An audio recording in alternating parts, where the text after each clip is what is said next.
스픽스를 사랑해주시는 시청자 여러분 반갑습니다. 사회를 맡은 강수영 변호사입니다. 5월 30일 금요일 생방송 대선 전략 정치 분석 시작합니다. 오늘도 최고의 전략가들이 여러분과 함께합니다. 소개 말씀 올리겠습니다. 김한 한겨레 21 기자님 안녕하십니까? 네, 안녕하세요. 정기환 정치평론가님 오셨습니다. 안녕하십니까? 안녕하십니까. 반갑습니다. 반갑습니다.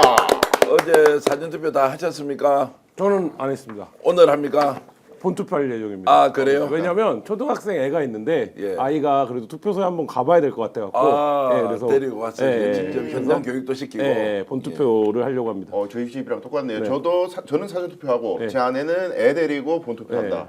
교육상. 어제 저녁에 제가 지인하고 통화를 하니까 이번에는 투표 안 하는 사람이 역적이다. 그리고 빨리 할수록 영웅 대접받고 오늘이라도 사전투표하고 본투표 가는 사람은 계속 주변의 압박을 받을 것이다. 갈 거지. 꼭 가. 안 가면 안 돼. 제가 이러면서 어제 그 취재팀 기자들이 올린 꿀팁을 하나 말씀드리면 예. 관내를 하면 빨리 할 수 있습니다. 그러니까 관내가 많고 줄이 길죠. 줄이 길고 예. 관내 지역에 가서 하면 빨리 할 수 있다. 자, 요 말씀도 맞지만 예. 그거는 예를 들어서 광화문이나 사대문 시내, 안쪽 예. 시내 쪽에 가면 관내가 너무 많아가지고 많죠. 시내는 또 관내가 많죠. 그렇죠. 그래서 약간 외곽에 주거 밀집 지역에 가서 그 지역에 있는 유권자가 아니면 관내에 가면 굉장히 빨리 빨리 할수 투표할 수 있다. 이런 이제 팁을 도심에서는 가능한 한 관내가 낫고 네. 외곽으로 가서 주거 밀집 지역으로 가면은 예. 관내 투표를 하면 훨씬 더 빨리 할 빠르다. 수 있다. 네. 예. 정말 근데 사전투표 열기가 뭐 어제도 여러 번 말씀드렸지만 펄펄 끓고 있습니다. 아 뜨거! 이야 역대급 투표 열기. 그런데 이 투표 열기에 대한 해석이 민주당과 국민의힘이 정반대입니다. 요거 한번 일단 먼저 따져보죠. 매우 조용하죠. 네. 투표율이 이렇게 높아졌으면 자 평소 같으면 양당이 우리 쪽 지지자들이 결집하고 있다 이렇게 계속 얘기해야 되는데 민주당은 아무 얘기하지 않습니다. 오늘 아침에 어제는 제가 실제로 이재명 후보 육성이 담긴 일종의 투표 동료 전화를 못 받았거든요. 근데 오늘 아침에 왔더라고요. 아마도 이제 이재명 후보의 그 사전투표 격려 그 녹음 이제 선거 운동이죠. 이게 굉장히 반응이 좋았다. 어떤 분들은 감격해서 울었다는 분들도 많이 있더라고요. 예. 그래서 이제 오늘 아침에 이제 이런 걸 하는 거 보면 조용하게 강력한 사전투표 열기를 이어간다. 그런데 절대로 겉으로 떠들어서는 안 된다. 이런 분위기인 것 같고요. 원래 사전투표를 원치 않는 또 정당이 있지 않습니까? 네. 이러지도 저러지도 못한 상황에서 김문수 후보는 하기는 했는데 왜 사전투표를 해야 하는지에 대한 설명이 한 1분 정도 걸려요. 네. 이제 이런 것들 때문에 이제 사전투표를 적극적으로 하지 않아서 이런 표의 결집을 우리 쪽에 유리하다라고 이제 설명할 수 없는 상황까지 있으니 현상은 매우 조용한데 내용은 정반대 180도로 양당이 다르다 이렇게 볼 수 있겠습니다. 네. 장동혁 의원이요. 네. 국힘 장동혁 의원이 야 이게 뭐 계엄 때문에 발생한 선거기 때문에 좀 눈치가 보여가지고 이재명망은 막아야 되겠긴 한데 아무래도 탄핵 전국에 투표기도 하고 이러니까 눈치가 좀 보여서 샤이한 사람들이 네. 집에서 조금 뜸들이고 있는 거다. 뛰쳐나올 거다 본투표에 이런 얘기를 하고 있어요. 뭐 지금까지 해석은 자유인 때니까 네. 뭐 해석하고 싶은 대로 하면 되는데 지금 투표장 열기를 보면 지역별 분포도 그렇고 이 투표가 애초부터 어떤 구도 속에서 치러져 왔는가 네. 또 사람들이 이 투표에서 어떤 걸 심판하고 싶어 하는가 이런 게 좀 약간 열기로 느껴지는 분위기는 확실히 있는 것 같고 네.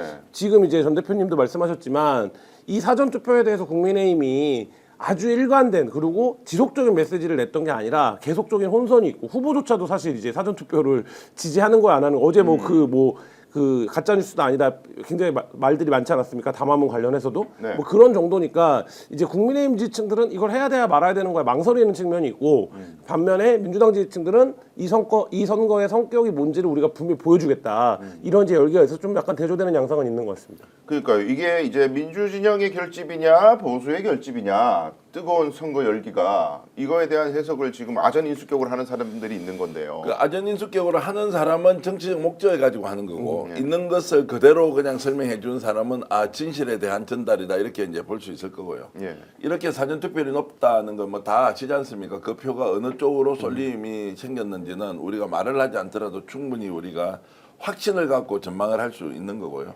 사전투표의 이 열기가 이제 오늘 계속 이어질 수 있느냐 없느냐 이 문제.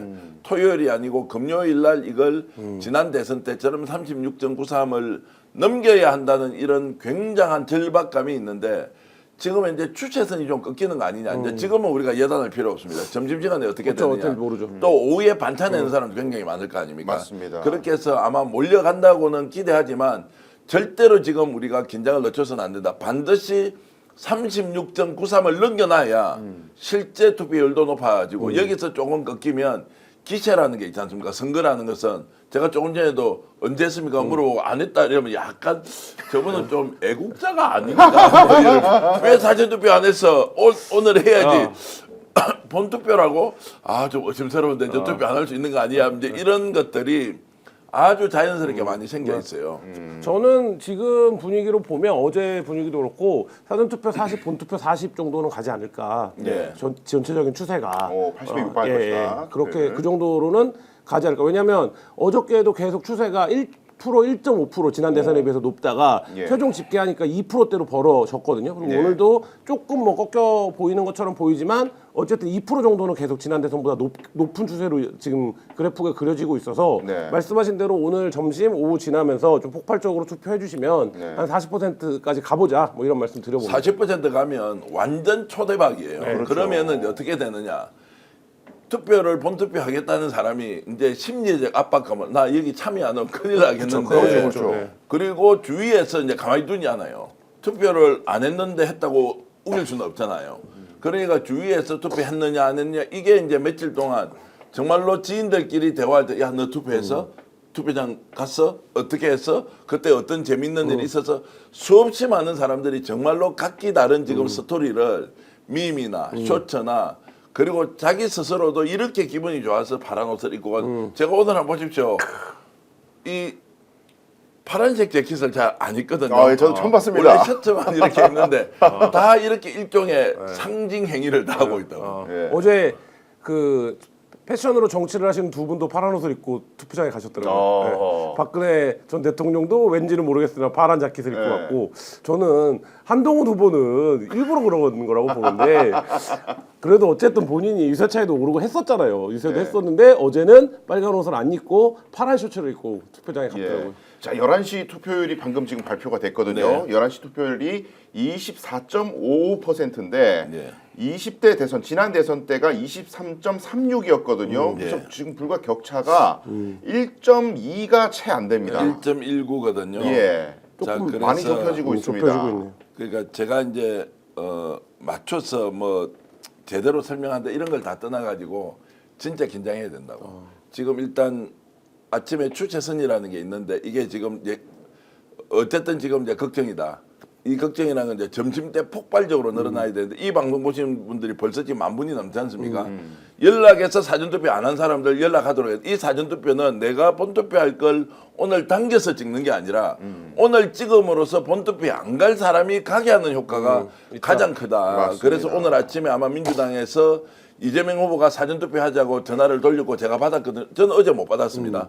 근데 당원들은 어제 다 받았던 모양이에요. 그래서 막 방송하면서 항의를 했지. 나처럼 열심히 사는 사람한테 이재명 후보가 그 녹음된 육성 하나 안 보내주면 이게 지금 선거를 하겠다는 말이냐 안 하겠다는 말이냐 이렇게 농담처럼 얘기를 했는데 자 사전투표와 관련돼서 지금 오늘 36.93을 넘기느냐 넘기지 못하느냐는 것은 매우 중요한 예. 일종의 관전 포인트가 되어 있기 때문에 기체 싸움에서 너무너무 중요하다. 그래서 이제 김한 기자도 누구를 찍는가는 뭐 둘째 치면 됩니다. 네. 뭐 그것까지 우리가 강제할 수 없으니까 사전투표 무조건 가야 한다는 걸 통해서 이걸 올려놓는 것이 중요하다. 선거 전술상 매우 중요한 시기다. 시청자 여러분 사전투표 안 한 사람 하자. 이렇게 여러분들도 독려하시고 저도 오늘 독려했고요. 여러분들 좀 주변에 많이 알려주시면 고맙겠습니다. 요거를 혹시 시청하시는 분들 중에 뭐 역대급 사전투표라더니 뭐 한풀 꺾이네. 아니, 뭐 나중에 그렇진 되겠네. 않습니다. 이렇게 네. 해석하시는 분들을 위해서 제 의견을 좀 말씀을 드리면은 이번 선거는 보수에서 투표장에 많이 안 나오는 선거잖아요. 그렇죠. 기본적으로 지난 대선은 윤석열이나 이재명이냐 워낙 치열했기 때문에 박빙승부고 무조건 상대를 떨어뜨려야겠다는 에너지가 많다 보니까 양 진영이 다 결집했는데 사전투표에서도 마찬가지인데 근데 이번에는 보수가 투표율이 낮을 것으로 예상되는데도 이 정도 투표율이면 일단 분노한 사람들이 많이 나온 건 맞고 1,000만 명이 넘는 시민이 근데 이제 이것보다 더 해야 우리 대표님 말씀처럼 더 나와 주셔야 강력한 정치적 의사가 결집이 되고 본투표에도 이어질 수 있다. 자, 지금 이제 속보가 하나 나왔는데 어제 강남에서 대치동이었습니다. 남편의 주민등록증을 가지고 대신 투표한 선거사무원이 이제 긴급 체포됐거든요. 예. 이 내용은 이제 어떤 내용인지 좀 설명해 주실 수 있습니까? 예, 그러니까 어제 난리가 났죠. 중복 투표가 있었다. 한 사람이 2번 투표했다는 초유의 일이 있었다. 그래서 이제 의혹이 제기되고 실제 선관위가 조사를 해보니까 선거 사무원이 2번 투표를 한 건 맞는데 이 사람은 신분증 확인을 해서 투표용지를 내주는 사람이었던 것 같습니다. 네, 맞습니다. 그러다 보니까 자기 남편의 신분증을 가지고 있는 상태에서 남편이 투표를 못할 것 같으니 자기가 투표 한번 하고 남편 신분증으로 투표용지를 또 뽑아서 본인이 투표를 2번 했다. 이거는 명백한 형사처벌 대상이다. 그럼요. 이런 이야기가 나오고 있습니다. 중범죄죠. 선거 범죄에서 중범죄죠. 자, 이 사람은 이제 저도 아침에 이제 중앙선관위에 직접 취재를 해보니까 선관위 직원은 아니고 투표 종사자인데 이 사람이 이제 현직 공무원인지 아니면 계약직 공무원인지는 확인할 수 없고 남편이 투표를 못 하겠다고 하니 이거를 남편 신분증으로 쉽게 얘기하면 투표 용지를 뽑아주는 사람 있지 않습니까? 그 사람이 자기 신랑 걸 가지고 투표를 하면 하고 또 본인 걸로 가 투표를 하면 더 하니까 옆에서 다 쳐다볼 거 아니에요. 그렇죠. 제정신이 아니지. 네. 중대한 선거 범죄지 않습니까? 예. 그런데 지금 이걸 가지고 이제 부정선거 됐다고 벌써 나오니까 선관위에서 확인하자마자 바로 경찰에 수사 의뢰를 하고 오늘 경찰이 긴급 체포를 했습니다. 예. 자, 그런데 김한 기자 이거 하나 네. 여쭤볼게요. 이 사람이 누구를 찍은지 어떻게 알아요? 그 투표 도장이면 모르죠. 강남 같으면 네. 신랑의 정책 성향이 뭔지 알 수가 없잖아요. 대치동입니다. 게다가. 대치동이다. 알 수 없고 네. 그래서 이것은 그냥 투표용지가 들어가고 없는 거예요. 그런데 이걸 부정선거를 했다라고 또 극우 극단들이 나서서 이제 봐라 이거 이제 투표 용지를 2장 뽑았다. 이 사람의 신분도 확인이 안 되는데 확인이 되겠죠. 그러나 중앙선관위 직원도 아닌데 이런 정도를 실책으로 인정하고 사법 처리를 해야 되는 범죄 행위지. 이걸 다시 부정선거로 몰고 가는 것에 대해서 매우 우리가 경계하면서 저는 좀 지켜봐야 한다고 봅니다. 그렇습니다. 대표님 말씀 듣고 보니까 그러네요. 그러니까 선거 사무라는 게 워낙 많은 사람들이 관여돼 있고 하다 보니까 두 가지 측면이 동시에 존재합니다. 뭐냐면 그러니까 여러 대규모 부정을 저지르기가 굉장히 어려운 시스템입니다. 왜냐하면 굉장히 전산화되어 있고 지켜보는 사람도 많고 뭐 참관인도 많고 뭐 이런 측면이 있고 또 한 가지 측면은 뭐냐면 여러 가지 정말 상상도 못하는 일들이 많이 일어납니다. 근데 과거에는 이 상상도 못하는 일들이 일어나는 게 그냥 해프닝이나 뭐 이런 거로 취급이 됐는데 지금 특정 정치 세력이 부정선거 얘기를 너무 많이 하다 보니까 그리고 12월 3일 날에 뭐 말도 안 되는 비상계엄을 일으킨 한 이유가 부정선거 때문이라고 주장을 하는 분이 계시니까 이게 이제 말하자면 이런 것들이 이거 다 부정선거 아니야? 이렇게 이제 되는데 지금 대표님 말씀하신 것처럼 선관위가 굉장히 역할이 중요합니다. 선관위가 어떤 거를 감추거나 숨기거나 하는 거 없이 사건이 벌어지거나 사고가 나면 그걸 있는 그대로 밝히고 우리가 그래서 이렇게 처리했다. 프로세스가 이렇게 된 거다. 과정은 이렇게 된 거다. 이걸 소상히 밝혀주면 돼요. 그리고 지금 한 4,300만 이상이 이제 유권자인데 투표를 하는 사람들인데 이 중에서 이거를 비율로 따지면 사실 0으로 수렴되는 비율이거든요. 극히. 예. 그렇기 때문에 지금 양처럼 기자들도 눈에 불을 켜고 보고 있어요. 왜냐하면 부정선거 계속 얘기해 왔으니까. 그러니까 여기서 선관위가 중심을 잘 잡고 뭐 욕을 먹을 수 있습니다. 당연히 이 선거 사무를 하는 동안 여러 일들이 벌어지면 그리고 선관위 입장에서는 억울할 수도 있어요. 얘 지난번 선거에서는 더한 일도 많았는데 다 기사화 안 되더니 왜 이번에는 이런 게 다 기사화 되는 거지? 라고 생각할 수 있지만 이번 선거의 특성상 어쩔 수 없다라는 측면을 받아들이고 선관위가 그거를 정확하게만 처리하면 된다 이런 말씀드립니다. 매우 신속하게 대응하고 있고요. 오늘 아침에 이제 전화를 하면서 한참 통화를 했는데 변명할 마음 전혀 없다. 선관위는 과거에 있었다는 이야기도 우리는 하지 않는다. 해프닝이라는 이 이야기도 하는 순간 이것도 오해를 받으니까 모든 걸 공개하겠다. 네, 맞습니다. 법적 처벌할 것하고 자 참관인을 포함해서 25만 명, 6만 명이 지금 들어가고 선거 관련된 종사자만 하더라도 그 정도 규모인데 어떻게 일관되게 통제를 하고 있습니까? 도로에서 장비가 달리면 당연히 정상 운영하고 정속 운행해야 되지만 교통사고 일어나듯이 그것이 교통 자체를 도로를 없애야 될 정도의 상황이냐 아니냐 하는 것은 완전히 다른 문제인데도 불구하고 선관위는 있는 그대로 실시간으로 다 밝히겠다. 그리고 국민들이 판단할 수밖에 없다. 그리고 한쪽에서는 이게 부정선거론으로 몰고 가는 사람 그것까지 막을 길은 없고 어쨌든 국민들이 판단하도록 모든 것을 있는 그대로 다 드러내서 하겠다라고 하니까 어제 대리투표도 누군가 옆에 발견하고 신고했지 않습니까? 바로 경찰에서 경찰에 선관위가 고발을 했고 오늘 긴급 체포했지 않습니까? 이제 이런 방식으로 대처하는 수밖에 없지. 맞습니다. 그 외에는 다른 수단이 없다. 그리고 지금 오늘 사전투표하는 것도 특정 공간에 다 모아놓지 않습니까? 24시간 CCTV를 다 공개하거든요. 예. 거기에 시민들도 둘러싸고 있다고 하니까 선관위 경찰 다 가서 그냥 쳐다보고 있는 것이고 거기에 어떤 제정신 아닌 사람이 미친 짓을 한다.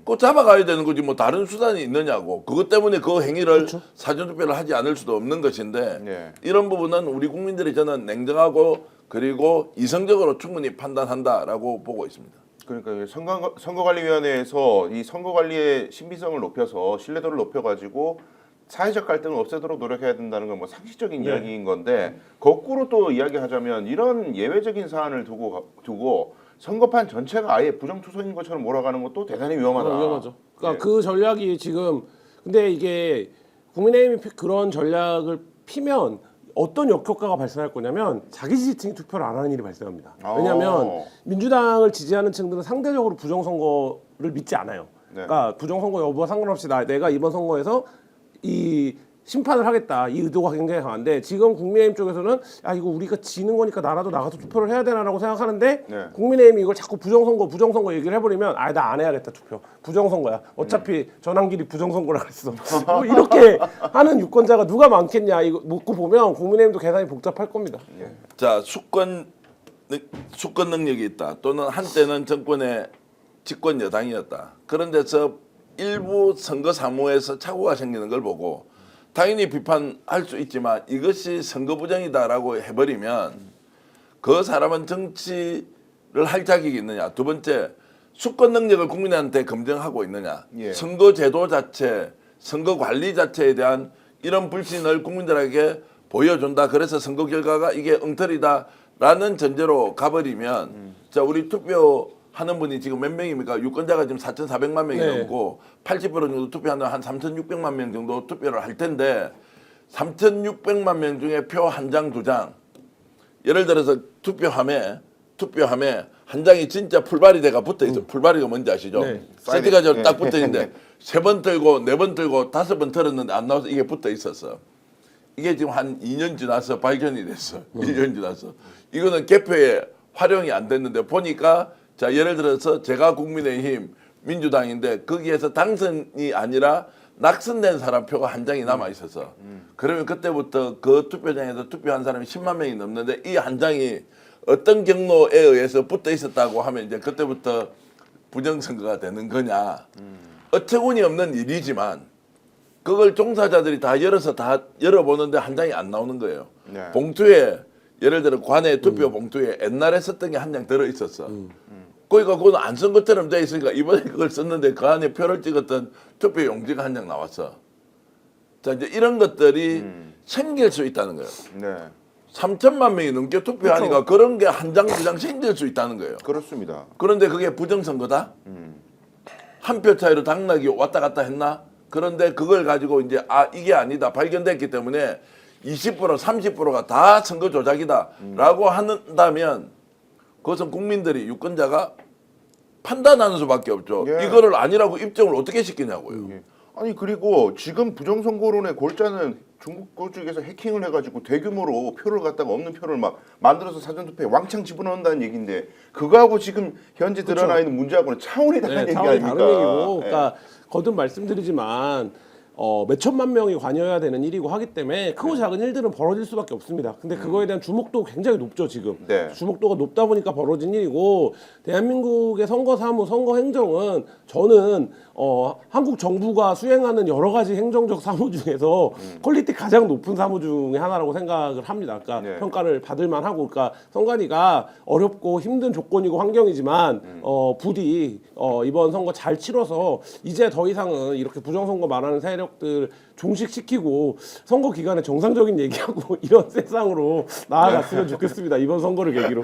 저는 선관위가 부정 세력 종식시킬 수 없다고 생각해요. 선관위는 선관위대로 일을 하는 것이고 국민들이 판단해서 이것이 이런 주장이 얼마나 얼토당토하지 않는 것인지를 국민들이 판단해서 그 세력이 줄어들도록 하는 수밖에 없지. 네, 맞습니다. 영원히 대한민국을 전체주의, 종북 좌파, 주사파가 지배하고 있다고 생각하는 그 사람의 머리를 예. 어떻게 우리가 바꿉니까? 그 생각을 어떻게 바꾸냐고. 그러게요. 같이 살면서 그 사람을 특정한 정치적 사안에 대해서는 그냥 배제의 방식으로 우리가 살아가는 수밖에 없지. 그 사람 어떻게 다 설득하냐고요. 네, 맞습니다. 그래서 여러분들께서 이제 투표로 대표님 말씀하시는 것처럼 투표로 의사결정을 해서 이런 거 부정선거는 제발 좀 지긋지긋하다 없어졌으면 좋겠다 하는 희망이 있으시다면 투표하시는 거 외에 다른 길이 마땅히 없다. 그 말씀을 다시 한번 강조해 드리겠습니다. 아침부터 벌써 13,000명 넘는 분들이 많이 들어와 계신데 제가 이렇게 체크를 해보니까 말이죠. 좋아요가 4,000개가 채 안 되고 있습니다. 여러분 요거 조금 부진합니다. 여러분 많이 좋아요 눌러주십시오. 스픽스 잘한다. 정기환 정치평론가 잘한다. 김한 기자 잘한다. 강수영이 진행 잘한다. 그렇게 생각하시는 분들 좋아요 팍팍 구독도 팍팍 눌러주시면 대단히 감사하겠습니다.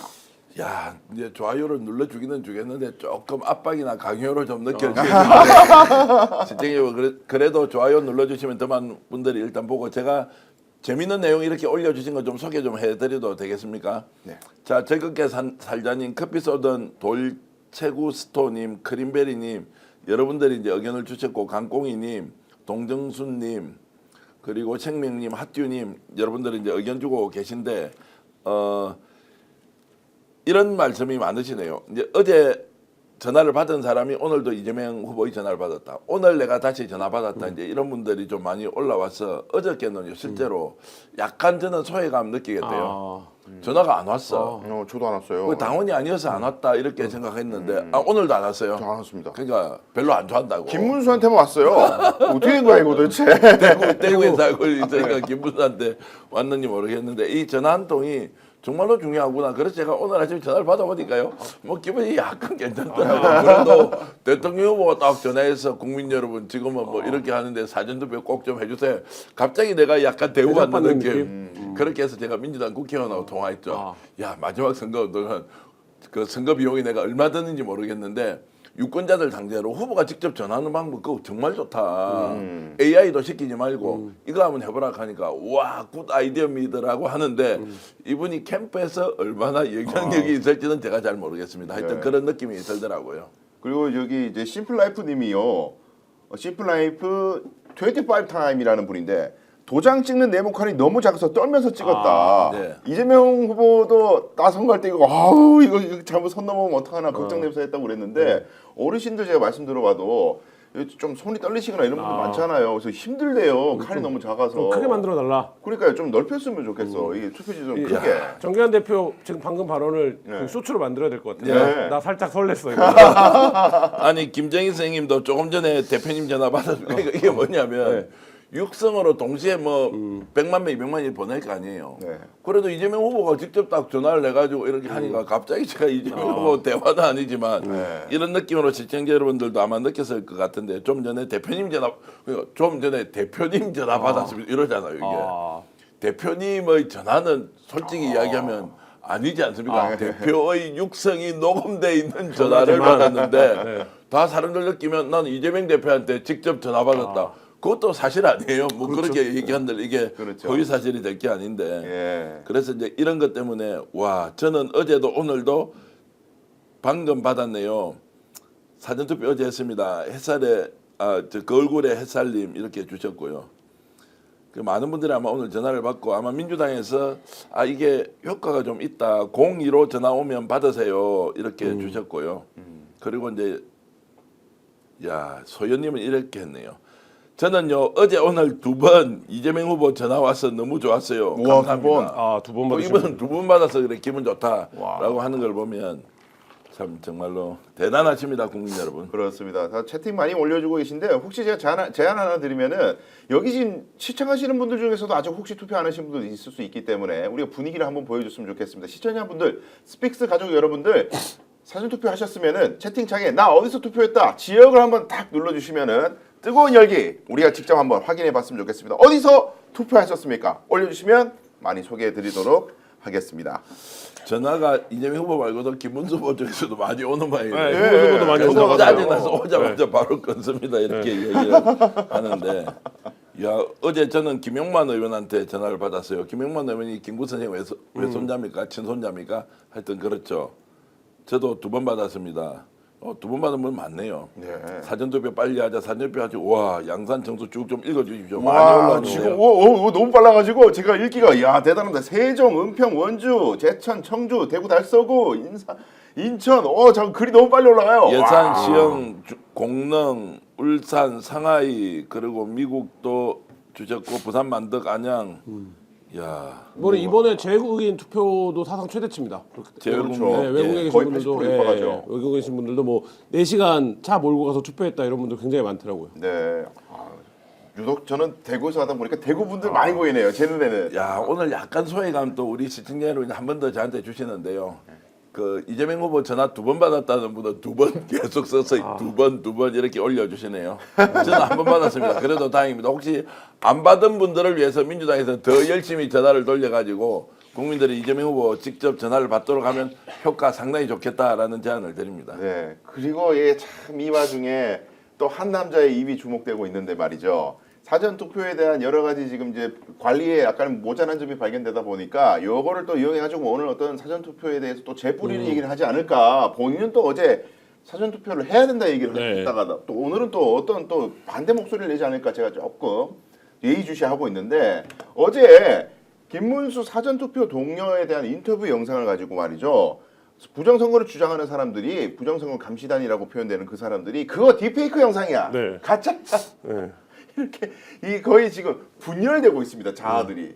야 이거 정말 김문수 후보는 오늘 사전 투표에 대한 입장을 바꿀까요? 어떻게 보세요? 바꾸지 않을 거예요. 왜냐하면 그대로 하자. 그러니까 예를 들면 이게 결정적으로 불리하거든요. 예를 들면 저쪽 지지하는 사람들은 투표할 기회가 3번 있는데 3일 있는데 우리는 한 번에 하자. 이거는 시작부터 불리한. 오늘 아침에 그래서 김재원 그 비서실장도 나와갖고 그 얘기를 하더라고요. 우리는 사전 투표를 하라는 입장이다. 그러니까 그 뭐 사전 투표를 하지 말라는 담화문은 가짜다, 조작된 거다. 상대 진영에서 만든 건지 모르겠다. 이렇게 얘기하면서 그건 김문수 후보의 뜻이 아니다. 전혀 상관없다. 이렇게 얘기를 하고 있거든요. 그러니까 어쨌든 표면적으로는 사전 투표를 적극적으로 해달라 이 입장을 유지해 갈 겁니다. 네. 다시 한번 그 김문수 후보의 사전 투표에 대한 공식 입장 영상 어제 역전의 용사에서도 여러분들께 소개해드렸었는데 그 영상 잠깐 보고 다시 돌아오도록 하겠습니다. 싱크가 안 준비되어 있나요? 싱크가 좀 이따 준비되면 다시 제가 말씀드릴게요. 자, 그래서 지금 이런 상황에서 도대체 국민의힘은 선거 전략이 뭐냐? 선거 전략이 투표를 독려하자니 이때까지 사전 투표하면은 부정선거 말린다고 얘기를 했다 보니까 투표 동료도 자신 있게 못할 것 같고 그럼 이재명 욕만 할까? 오늘도 이재명 욕을 한번 해볼까? 무슨 전략인지 잘 모르겠어요. 이제 본능적으로 움직인다는 표현이 있잖아요. 무슨 계획, 목적, 전략, 전술 뭐 이런 걸로 하는 것보다는 지금은 그냥 6월 3일 날 대선일이 결정돼 있으니까 거기에 맞춰서 그냥 우리가 최소한 할 일을 하자 이제 이런 것이고요. 전략 전술이 부재한 상황 그리고 끌려가는 선거 그리고 대중들이 관심 보이지 않는 것도 너무나 잘 알고 있어요. 네. 그래서 지금 막바지에 이제 지역구 국회의원들이 다 문자 보내고 김문수 육성 녹음 보내면서 선거운동을 하지만 반향이 이제 제대로 일어나지 않는 걸 잘 알고 있으니까 결국 무슨 핑계를 찾을 겁니다. 계속 패배에 대한 핑계를 누구로 할 거냐. 이준석 때문에 패배했다. 단일 안 돼서 패배했다. 예. 두 번째 이제 선거 부정 이거 생각보다 심각했으니까 국조나 이런 걸 통해서 부정선거 있다. 쉽게 얘기하면 집권 여당이 되고 새로운 정부가 출범하는 쪽에 뭔가 발목을 잡을 수 있는 요소를 이번 선거 기간 안에서 모아가는 수밖에 없다.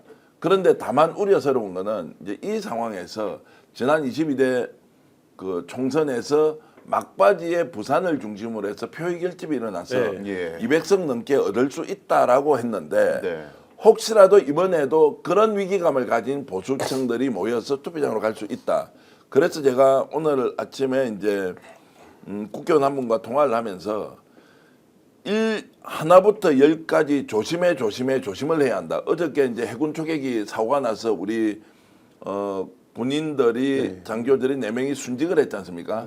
그래서 민주당이 바로 발표한 게 뭐냐면 절대로 전국 어느 선거운동에서 유세장에서 춤을 춘다든지 오히려 이거를 너무나 이렇게 좀 업된 상태에서 하지 말자라고 했거든요. 근데 이게 전달이 100% 안 되잖아요. 전달이 100% 안 되니까 일부 지역에서는 유세춤을 춰버린 거예요. 아하. 그러니까 또 민주당에서 난리가 나고 저쪽에서는 또 이거 가지고 또 시비를 걸어서 무슨 이제 이런 것들을 연결하는 거. 그래서 이제 은행도 조심해야 되지만 캠페인 자체도 굉장히 조심하고 아마 이게 엄청 강하게 압박으로 지금 가고 있을 거예요. 예. 그래서 어떤 식으로든 민주당발 결집이 일어나도록 해서는 안 된다. 그 민주당발 지지층 결집은 아주 강화시켜 나가야 되지만 그것이 이제 이재명 후보의 육성 이런 그 선거 홍보 이런 거 굉장히 중요하다고 보지만 반대로 뭔가 실책이 일어나서 보수층의 결집 그러니까 울고 싶은데 뺨을 때려주는 이런 조심조심 네. 또 조심해야 한다는 말씀을 꼭 드리고 싶습니다. 막판에 말실수 이런 것들이 굉장히 큰 영향을 미치거든요. 그러니까 상대를 결집시키는데, 그러니까 이제 그런 부분들에 대한 조심도 필요하고, 그다음에 이제 끝났다 이런 안도가 되면 안 돼요. 예를 들면 사전투표가 끝나고 나서도 어쨌든 절반 이상이 본투표에서 투표를 해줘야 되기 때문에 사실 이제 그런 부분들에 대한 경계 이런 게 좀 필요한 것 같고, 지금 선거는 국민의힘이 본인들의 힘으로 뭔가를 뒤집거나 없거나 이런 역량이나 어쨌든 실력이 없다라는 거는 기간 내내 확인이 되어 왔고 그럴 수 있는 구도도 아니었고 라고 본다면 지금 말씀하신 것처럼 민주당의 막판에 어떤 말실수라든지 아니면 상대 진영을 결집시키는 어떤 그 소재를 제공하는 행위 뭐 이런 것들에 대해서 진짜 그 낙엽도 조심한다는 말이 있듯이 네. 그렇게 이제 지내야 되는 때가 마치 이제 막판 5일입니다. 그러니까 잘했다고 칭찬하는 것도 있고 이것은 격려죠. 그리고 지금부터 더 잘해야 합니다라는 것은 촉구예요. 그러니까 긴장도 가지고 있고 잘했다고 박수도 치면서 하나하나의 사안에 국민들이 똘똘 뭉쳐서 가야 한다. 그리고 저처럼 이렇게 감정적으로 약간 업이 되어 있는 상황이 좋네 정말로 우리하고 같이 공감하네요라고 하는 분도 있지만 이런 느낌이 아직까지 투표장에 갈까 말까 고민하는 사람한테는 약간 비호감으로 비춰줄 수 있으니까 그럴 수 있죠. 긴장을 절대로 늦춰서는 안 된다. 오늘 사전투표 전화 한 통 제가 아침에 했듯이 여러분들도 전화하면서 사전투표 가야 한다라는 쪽으로 긴장도 유지하면서 계속 여러분들이 좀 서포트를 하셔야 한다는 말씀을 드립니다. 맞습니다. 그리고 이런 말씀을 듣다 보면은 어떤 분도 이런 얘기 하시는 분들 있더라고요. 왜 민주당한테만 자꾸 엄격하게 그런 걸 요구하냐. 국민의힘은 전혀 그런 거 신경 안 쓰고 마음대로 하는데 왜 엄격해 민주당한테만 이런 말씀하시는 지지자분들 계신데 요거는 워낙 상대방들이 뭐 민주당 내로남불하는 거 없냐 이런 걸 막 따져 묻고 하나 꼬투리라도 잡고 막 그래서 아니 너네들 이태원 참사나 이런 거에 대해서 추모한다고 그렇게 해놓고 지금 이건 왜 달라? 그 사안하고 이 사안하고 달라? 이런 식으로 공격하는 이 승냥이 같은 입만 벌리면 무조건 헐뜯으려는 사람들이 대기하고 있잖아요. 거기 선거판 앞에 그런 곳에 먹잇감을 줄 필요가 있냐. 그러니까 여러분들도 혹시 지금 전국에 계신 시청자분들도 유세현 정부 혹시 지나다 보시면서 당의 방침이나 이런 것들을 혹시 이해를 못하고 엉뚱한 짓을 하고 있는 사람들이 발견된다면 즉시 만류를 좀 해주시면 좋을 것 같습니다. 자, 아까 제가 말씀드린 김문수의 영상이 지금 준비됐다고 하는데 잠깐 김문수의 사전투표에 대한 입장을 여러분들께서 보고 돌아오시겠습니다. 예를 들면 사전투표를 아예 안 해버리면 하루 만에 투표를 해야 되는데 하루 만에 투표를 하다 보면은 투표를 못하는 경우도 있어요. 저희는 사전투표의 문제점을 보완하면서도 또 투표를 반드시 할 수 있도록 해야 되는데 반드시 하기 위해서는 이 사전투표도 참여하는 것이 필요하다. 사전투표를 다 안 해버리면 그거는 그만큼 이 제도를 개선하고 없앤다든지 이런 것들은 저는 찬성하는데 만약 안 해버리면 전체 투표율이 낮아지기 때문에 상당히 문제가 있고 우리가 불리해지기 때문에 일단은 제가 먼저 투표를 한 겁니다. 뭐 어제 다뤘습니다만은 저 말이 도대체 무슨 말이냐 해라는 거냐 말하는 거냐 헷갈리기도 하지만 저는 또 저 영상이 하도 딥페이크 얘기를 하니까 주변 배경과 김문수 후보의 경계 요즘 계속 제가 유익 있게 봤는데요. 아무리 봐도 저게 딥페이크 합성 영상 같지는 않습니다. 저게 그거죠. 그러니까 내가 후보가 아니면 사전투표는 부정선거라고 주장할 텐데 네. 지금은 내가 후보니까 사전투표를 하세요. 그게 다 내 표니까 그러니까요. 찍으면 이 얘기인 건데 저게 말한 대로 논리적으로 그러니까 논리적으로 충돌하는 논리고 네. 사실 정치인이 피해야 되는 가장 비겁한 태도 중에 하나죠. 예를 들면 본인이 부정선거론을 주장하는 윤석열을 여전히 끊어내지 못하는 세력의 표가 중요한 거면 그러면 이제 그 얘기를 자기도 그 생각이면 그 얘기를 하든가. 근데 그게 아니라 지금은 이제 태극기 집회에서 마이크 잡는 연사가 아니지 않습니까? 예. 국민의힘의 대선 후보다 보니까 그쪽도 생각이 좀 나고 옛날 생각도 좀 나고 근데 지금은 그 얘기만 하면 안 될 것 같고 그러다 보니까 사실 같은 시간에 저 짧은 시간에 논리적으로 충돌하는 얘기를 버젓이 하고 있는 거죠. 우리가 지금 이제 투표율을 높여야 한다. 예. 그리고 오늘 사전투표가 그것의 일종의 기준점이 될 것이라고 이렇게 외치는 이유는 어떻게 이기느냐가 너무나 중요한 대선이기 때문이죠. 그렇습니다. 득표율을 압도적으로 높여서 80% 가까이 가자라고 하면 그 결과는 어떻게 되든 득표율에 대해서는 우리가 이렇게 저렇게 얘기하지 말자 지금은. 그럼 뭐 다 동의하는 바입니다. 투표율을 높여놓으면 득표율은 그것은 민심의 반영이니까 그대로 드러날 거 아닙니까? 그렇습니다. 엄청난 표 차이, 어마어마한 표 차이라고 유시민 작가도 이야기하던데 내야 한다는 그 간절함, 절박함, 대충 이겨서는 안 된다. 이겨서니까 이긴 것이 아니다. 지금 극우극단 세력들이 하고 있는 저 많은 행위, 선거 부정 이야기 나올 거죠. 대선 과정에서 부정이 있었다고 주장할 것이죠. 그리고 여기에서 여전히 범죄자 프레임, 그리고 무슨 프레임 가지고 계속 공격할 때는 이 세력 전체가 사이즈가 줄어들어야 돼. 예. 그러려면 표를 통해서 우리가 심판하고 그것의 압도성 이런 것들이 더 좋은 나라를 만드는데 굉장히 중요한 동력이 될 거기 때문에 네. 저는 지금 끝까지 우리가 나가서 할 거라고 확신하고 있지만 그래도 제가 더 열심히 해야 하듯이 여러분들도 같이 마음을 모아서 어쨌든 압도적 투표율로 일단 우리는 전진하자 이런 말씀을 꼭 기억을 해 주시면 좋겠습니다. 그렇습니다. 지금 5개월간 참았지 않습니까? 12월부터 지금 5달을 참아가지고 이제 투표장에 나가고 있는 이런 상황인데 투표의 결과에 따라서 뭐 사법개혁, 검찰개혁, 뭐 줄줄이 지금 이어질 수 있는 개혁의 탄력 얼마나 받을 수 있는가 결국 투표의 결과에 달려있다 그런 말씀을 드리겠습니다. 부산에서도 지금 뭐 집단적으로 탈당하는 분위기가 있고 대구 경북에도 이제 집단적으로 국힘 탈당하고 지지 선언을 하고 이것을 저는 그냥 단순하게 이렇게 이제 막바지에 이기는 거 이제 확인되니까 이쪽에 줄을 선다 이런 느낌 전혀 없어요. 천만다행이다. 한 명이라도 더 나와서 해야 한다. 제가 그 김용남 의원하고 인터뷰를 한번 했는데 조회수가 그냥 한 뭐 10만 회 정도 나올 거라고 생각했거든요. 실제로 인터뷰를 했는데 그날 방송이 김용남 의원이 8번째 한대요. 저도 한 8번째 했었고 나중에는 두 사람이 눈이 빠져가지고 앉아서 그래도 1시간을 얘기했어요. 물어야 될 건. 와 정말로 이게 공중에 붕 뜬 상태에서 인터뷰를 한 것 같은데 그 인터뷰가 조회수가 30만 회가 나왔어요. 무슨 의미겠느냐. 이재명과 민주당을 지지하는 사람들이 이번 투표에 중도 보수 개혁 성향의 인물이 들어온 것을 예. 우리 거를 다 내줘도 좋을 정도로 기분 좋게 받아들이고 있다. 왜냐하면 압도적 승리를 해야 되는 것이 너무나도 절체절명의 국민적 열망이기 때문에 예. 우리가 가진 건 내주더라도 당신들이 정치 더 잘하면 여기서 하시라고 이제 이렇게 지금 가고 있는 상황이 우리가 단 한 번이라도 경험을 해봤느냐. 예. 부산에서 저는 그 수영에서 그 직능단체 위원장 한 사람이 60명을 데리고 탈당하고 이재명 지지 선언하는 거 그 60표가 뭐 중요하나 이런 게 저는 아니라고 보는 거예요. 예. 기체가 완전히 바뀌고 있다. 권오월 위원장이요. 어저께 대구에서 하는 그 영상을 보니까 이재명 후보를 지지한다는 것은 뭐 당연한 거 아닙니까? 권오월 위원장이. 어저께 박정희 cen과 유경수 여사가 같이 위패가 모셔져 있는 공간에 가서 이 두 사람한테 제가 물었습니다. 박정희 대통령. 지금은 이재명을 지지하라고 합디다. 이렇게 얘기를 해요. 그 유세를 많이 하시더라고요. 그래요. 그리고 유경수 여사한테도 물었습니다. 지금은 당신이 선택한 길을 그대로 가라. 라고 저한테 이야기합니다. 하라니까 우레와 같은 박수가 쏟아지는데 그거 다 민주당이나 이재명 지지하는 사람들이잖아요. 예. 이렇게 해서 외연을 확장하는 것에 대해서 다들 환영하는 이유. 우리는 압도적으로 이겨버려야 한다는 것. 이거 이제 버리지 않고 가지고 있기 때문에 예. 반향들이 계속 이렇게 저는 커져 나간다고 봅니다.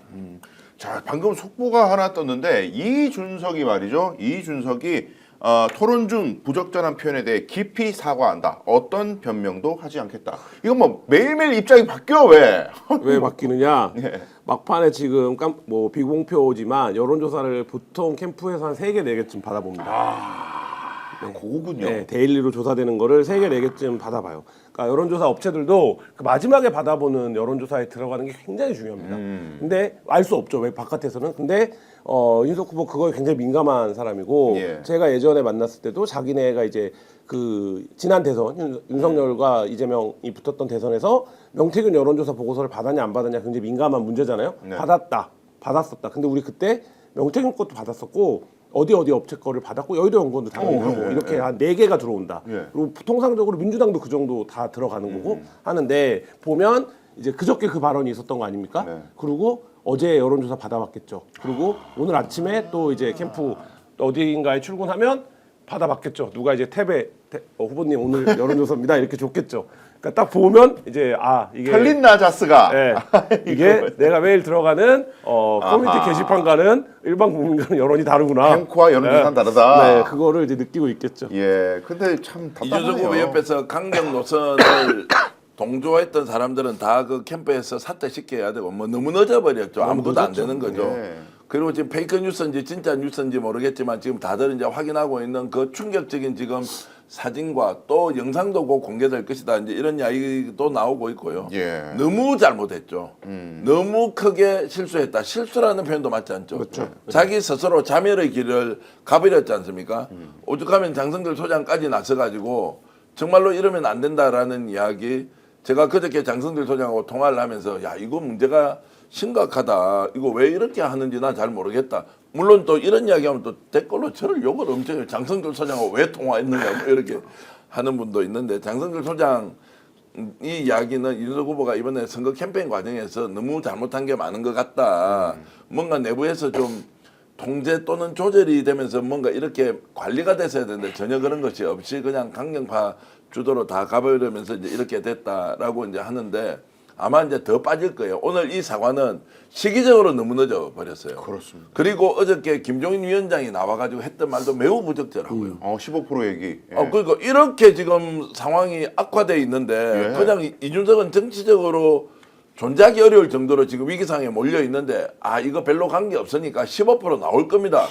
보는 사람이 더 열을 받아서 그러면은 위원장은 또 뭐냐 이게 그럼 누구 편을 드는 거 이게 이준석 편이 돼요.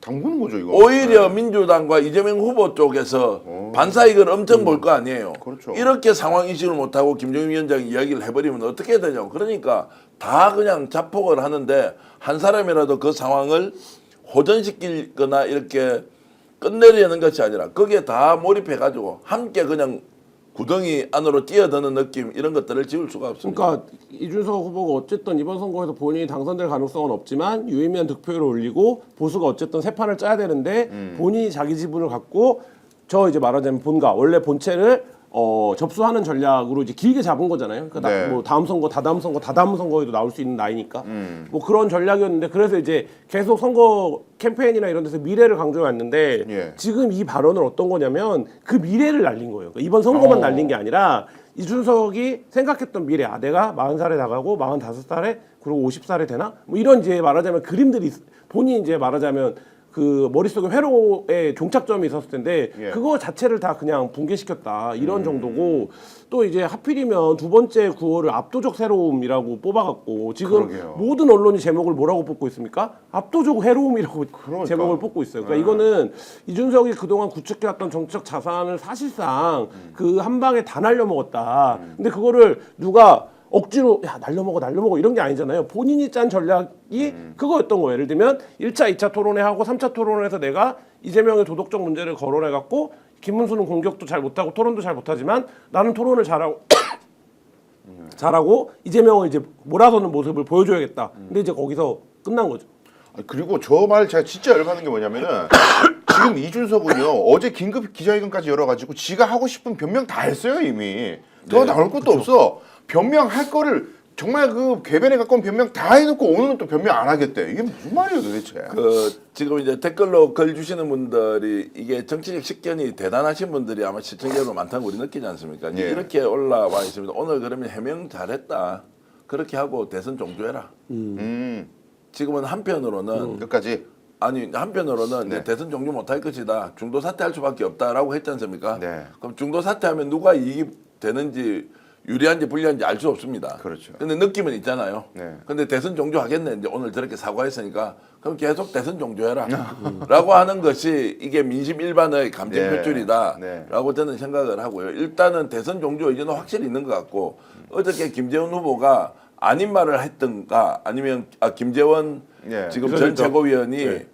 아닌 말을 했거나 아니면 실제로 단일화 협의를 했거나 이것은 알 수 없지만 뭐 양쪽 의견이 일단 다르기 때문에 무엇이 맞다 안 맞다 할 수 없지만 단일화에 대한 시도 여전히 김문수는 이준석이 필요하다라는 일단 생각에는 변함이 없는 것 같아요. 이제 그런 상황에서 국민들한테 저렇게 어떤 변명도 하지 않겠다라고 하는 것은 6월 3일까지 종주를 하니까 약간은 이제 판도가 삼자 구도가 계속 이어지겠구나라는 것에서 오는 이제 여러 가지 근데 상황들은 저는 막판 사퇴할 가능성이 있다고 봅니다. 왜냐면 막판 사퇴도 한다. 본인이 여론조사 결과를 받았는데 이거가 최종 이제 말하자면 성적표로 매겨질 경우에 내가 너무 말하자면 드러난다 바닥이. 예.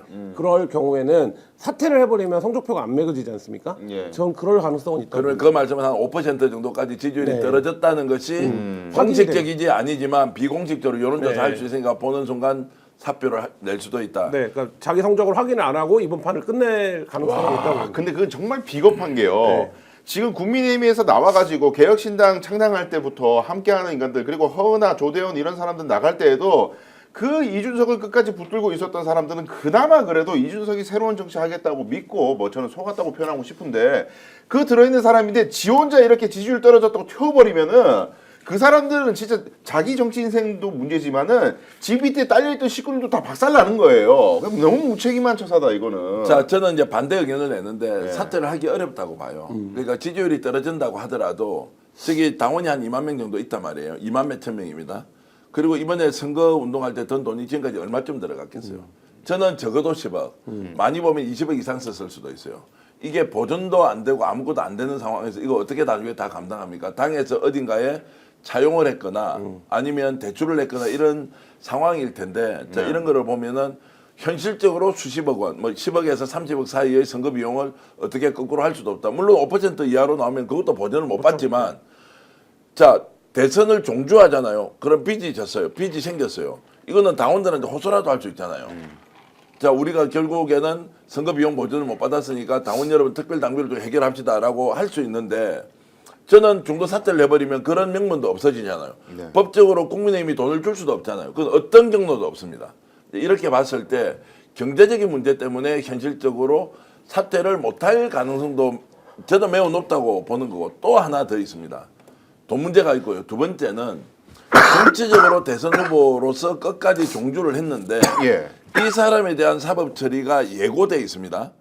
이것과 중도 사퇴를 한 사람에 대한 사법 처리에 대한 이런 예상을 막상 대선 이후에 이런 것들을 비교해 봤을 때 어떤 게 본인에게 유리할 것이냐라고 생각하면 어떤 느낌이 듭니까? 대선 후보 종주가 났습니까? 중도 사퇴가 났습니까? 그래도 끝까지 가는 게 낫지 않습니까? 그러니까요. 예. 이것은 실제 법 적용이 모든 국민 앞에 평등하게 된다고 하더라도 대선 후보로 종주해서 득표율을 5에서 10%라도 얻어놓으면 어떻게 됩니까? 150만 표에서 200만 표 정도 표를 만약 받았습니다. 100에서 200만 예. 표라고 봅시다. 네. 이런 거를 가지고 있는 사람에 대한 사법 처리. 그때 자기 막 아니라고 자기 항변할 거 아니에요. 예. 이제 이런저런 것들을 종합적으로 봤을 때 경제적인 문제 그리고 대선 후보로서 끝까지 종주하는 것과 지금 사퇴하는 것 이걸 비교하면 저는 김한 기자 의견과 반대 예. 의견을 내겠습니다. 시청자 여러분들은 어떻게 보시는지 채팅창으로 이준석이 사퇴할 수도 있어. 사퇴할 거야. 아니야. 끝까지 달릴 거야. 저도 예. 사퇴한다 이런 말, 할 수도 사퇴한다 있다. 이런 단언이 아니라 할 수도 있다. 사퇴할 가능성도 가능성이 있다. 있다. 할 수도 예. 있다. 할 수도 있다. 아니다. 지금 뭐 예. 조금 얘기할까요? 예, 예. 전 대표님이 말씀하신 게 합리적인 방법이 맞는데 예를 들면 게임 이론적으로 접근하면 이준석은 이제 말하자면 기성의 논리로 접근하지 않으니까 리셋하는 게 낫다고 볼 수도 있어요. 그냥 예를 깨판. 들면 나 리셋하는 게 낫다. 왜냐하면 그러면 의혹은 의혹대로 남겨두고 나는 어쨌든 그거에 대해서 책임을 졌다 그 판에서는. 그래서 빠졌다. 그래서 보수가 진 건 내 탓도 아니다. 네. 난 빠지지 않았냐 막판에 라고 하는 가고 그 다음에 지금 말씀하신 경제적인 문제라든지 사법적인 문제는 경제적인 뭐 예를 들면 그건 여러 가지 정치적인 수단들이 있죠. 예를 들면 합당을 할 수도 있고 그렇죠. 뭐 수단들이 있고 예. 사법적인 문제는 지금 말씀하신 것처럼 완주를 하면 사법 처리가 더 뭐 예를 들면 에서의 파장이 커질 수 있지만 네. 이준석은 자기 사법 처리 된다고 생각하지 않을 겁니다. 그러겠죠. 자, 그리고 이제 시청자 여러분께도 지금 이준석 후보와 관련된 거 여러 가지 이제 어젯밤에 나왔던 뭐 사진 그런 것도 영상도 곧 나올 거다 이런 것 때문에 이것 때문에 안 된다 저것 때문에 안 된다라고 하는 이 부분에 제가 조금 설명을 드리면 어제 KBS, MBC, SBS는 지난 대선 토론 과정에서 이준석 후보가 했던 발언을 모든 방송사 녹화본에서 다 없애기로 했어요. 네, 무금 처리하고. 저희들도 이제 다 빼낼 거예요. 예. 그 발언 자체가 가지고 있는 그 사회적 해악 문제 때문에 예. 그리고 어젯밤부터 이제 갑자기 올려온 이상한 사진들이 있어요. 이거 여러분들 확인되지 않았습니다. 지금은 페이크 뉴스라고 단정할 수도 없지만 그 사진이 맞는 거다라고도 우리 할 수 없습니다. 이것은 확인이 되지 않으면 쓸 수 없고 당사자가 인정하지 않으면 쓸 수 없는 것이기 때문에 이런 것 가지고 이준석 후보를 공격하는 것은 비판받아야 할 지점에 대해서 비판하는 것은 당연하지만 확인되지 않은 걸 가지고 이야기를 하는 것은 직접 당사자가 아니면 네. 예를 들어서 아이카이스트의 김성진 같은 사람은 지금 감옥에서 이준석의 그 당시 패를 폭로하겠다고 이야기한 이 사람은 사실이든 아니든 이해 당사자예요. 이 사람의 주장은 우리가 받아쓸 수 있지만 네. 간접적으로 넘어오고 자 출처가 불분명하고 그리고 올린 사람의 인적 정보가 없는 상황에서 그 부분을 우리가 맞습니다라고 하는 것은 언론으로서 할 일은 아니다라는 말씀을 좀 드리면서 네. 그래도 우리가 좀 더 합리적으로 봐야 할 부분과 그리고 좀 이성적으로 판단해야 할 부분을 좀 이렇게 가지면서 함께 의논하면 좋겠습니다. 그러니까 이준석이 근데 이제 갈라치기 전문가 아니겠습니까? 이준석이 이 나라를 생각하는 마음이 조금이라도 있다면 갈라치기 전문가로서 보수표 갈라치기 한번 하고 깔끔하게 정치의 뒤안길로 사라지면 어떨까? 저는 그런 개인적 의견을 한번 내보는데 방금 대표님 말씀하셨던 이제 과거에 이제 이준석 선적대 의혹에 관한 이야기들이 계속 나오고 뉴스타파에서 그 핸드폰 휴대전화의 포렌식을 입수를 해서 보도를 하는 바람에 김성진 씨와 이제 또 장모 씨라는 분이죠 아마 그분 사이의 대화 내용 뭐 유성으로 모셔라 뭘 줘라 이런 내용들이 대화가 나오는 바람에 지금 다시 한번 이제 점화가 크게 되고 있는데 그런데 이준석 후보는 하여튼 자기한테 불리한 내용에 대해서는 일절 입장이 없습니다. 없고 예. 이제 그 얘기만 하고 있는 거죠. 그러니까 무혐의 처벌을 받았다는데 그것도 이제 이거에 대한 무혐의가 아니라 이제 예를 들면 혐의를 섞어서 비틀어서 이제 얘기를 하는 방식이고 이거에 대해서는 얘기 아예 지금 이제 사실상 대답을 회피하고 있는 거죠. 예, 그러니까 어떻게 가야 될까요 이걸? 예. 자, 어쨌든 이제 이런 상황을 좀 더 보시죠. 이준석은 이제 자신의 정치적인 이제 미래가 어떻게 되는지 본인도 잘 알고 있을 거고요. 이제 이런 것들을 지금은 조금은 이성적으로 우리가 이제 판단할 필요가 있다고 생각합니다. 제가 댓글 좀 소개 좀 해드리겠습니다. 예. 자, 다솜님께서는 정치 인생은 이미 끝났다. 그리고 오늘 밤 새벽에 이준석 단일하지 않을까 싶네요라고 MI님 이런 의견도 주셨습니다. 젊은 정치인이 아니라 그야말로 구태 정치를 답습하고도 남는 개고기 장사다 이렇게 이제 좀 폄하하는 발언을 마리님 주셨고요. 김씨 아저씨님 국민이 국가다 와 길을 만들자 아주 뭐 댓글 닉네임이 엄청 대단합니다. 저 이재명 대표 전화 조금 전에 받았습니다. 사투 어제 새벽에 했는데 이재명 힘내라 동지들이 함께하고 있다. 우와 국민이 국가다 대단한 글을 주신 분인데 이분 실명이 뭔지 참 궁금합니다.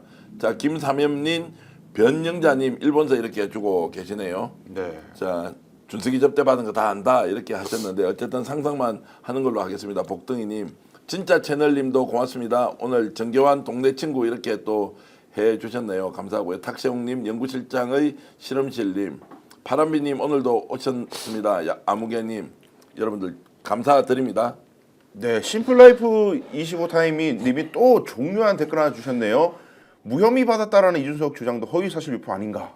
이거는 뭐 접대 여부를 떠나서 검찰이 처분한 거 공소시효가 지났다는 얘기지 무혐의가 아닙니다. 이 부분 제가 봐도 공직선거법 허위사실 공표 문제 충분히 될 수 있을 것으로 보이네요. 자 다솜님께서는 왜 나한테는 전화 안 오는 거야? 이재명 후보 전화 안 오는 것 뭐 그게 섭섭하게 생각하는 일 아니고요. 전화번호가 없으니까 못 하는 건데 그 정도로 국민들을 상대로 열심히 이제 지금 선거운동을 하고 있다는 걸 아시고 그 좀 우리 다솜님께서 더 열심히 좀 노력을 해주시라고 제가 부탁드립니다. 전화 못 받은 분 이 앞에도 있습니다. 이분은 네. 김문수 전화만 계속 받았다고. 제가 진짜 김문수 목소리 듣자마자 에이 지금 제가 전화를 계속 소리치고 있습니다. 전화 좀 부탁드리겠습니다. 이재명 후보 측에서 전화가 안 와요. 자, 여러분들께서 또 착각하시면 안 됩니다. 내일 토요일에 선거하면 되지 뭐 혹시 아직까지도 이런 오해하고 있으신 분이 계십니까? 내일은 사전투표가 없습니다. 사전투표 하실 분들 오늘 안에 6시까지 하셔야 된다는 것 다시 한번 강조드리면서 도움 주시는 분들 말씀을 전해 올리도록 하겠습니다. 자, 최대 128만 원 놓지 마세요. 인터넷 TV 신규 가입 시 48만 원, 휴대폰 구입 시 최대 50만 원, 정수기 렌터 시 최대 30만 원, 인터넷 가입과 동시에 안텔폰 또는 휴대폰 새로 장만 없이 현재 쓰고 있는 휴대폰의 통신사만 변경하면은 최대 30만 원 혜택을 돌려드립니다. 인터넷 성능 거기서 거기죠. 혜택만 잘 비교해 보시면 됩니다. 비교월은 24년 동안 60만 명 누적 가입자, 983억 누적 현금 사은품 지급, 그리고 개인정보 보안도 철저해서 한 건의 보안 사고도 없었습니다. 바로 그 이상의 보증보험을 가입해 한 분의 억울한 일도 없도록 준비된 인터넷 비교원, 인터넷 휴대폰 정수기 비교는 비교원에서 하시기 바라겠습니다. 자세한 내용은 1670-2571, 1670-2571을 통해 상담받으시거나 네이버에 인터넷 비교원을 검색하시고 상담 신청하시기 바라겠습니다. 이어서 잠시 플랫폼 소개해드립니다. 우리 대선 후보한테 1대1로 질문할 수 있다면 어떠시겠습니까? 정책 물어보고 공약 제안도 하고 심지어 응원 메시지도 보낼 수가 있습니다. 참여하는 참된 정치 참치라는 플랫폼입니다. 그리고 우리 대선 후보가 어디서 언제 유세하는지 찾기 힘드시죠? 후보 유세 일정도 실시간으로 확인 가능해서 언제 어디서 만날 수 있는지도 한눈에 보여줍니다. 정치 이제 구경만 하지 말고 진짜로 말 걸어보세요. 참치.kr에서 확인하실 수 있고요. 더보기 고정 댓글에서 링크 클릭해서 사용하실 수가 있습니다. 자, 2025 대선 전략 정치 본색 오늘은 여기까지 하겠습니다. 김한 한겨레 21 기자, 전규환 정치평론가와 함께 했습니다. 고생하셨습니다. 고맙습니다. 오늘 방송 어떠셨습니까? 마음에 들었다면 구독, 좋아요로 스픽스를 응원해 주십시오. 여러분들의 구독, 좋아요는 가장 큰 힘이 됩니다. 스픽스 구독, 좋아요.